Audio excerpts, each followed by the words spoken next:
Once upon a time, there was a big old farmhouse where a family of tiny mice lived behind the walls. These little mice loved to gather crumbs of food and play hide and seek in all the small spaces around the house. One autumn evening, a cunning fox crept up to the farmhouse. It could smell the mice and felt very hungry. The mice knew the sneaky fox was outside and they were all very scared. But then a brave mouse named Pip spoke up.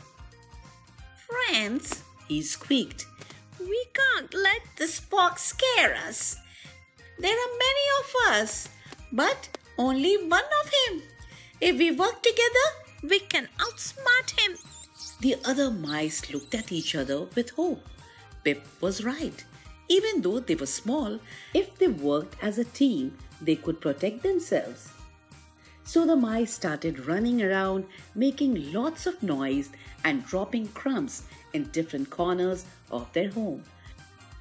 The fox couldn't figure out where all the sounds were coming from. He got very confused and frustrated. After a while, the sly fox gave up and went away. The little mice had worked together and scared him off. From that day, the family of mice lived happily and safely in their home. They learned that even the smallest creatures can be strong when they are brave, team up as one, and help each other.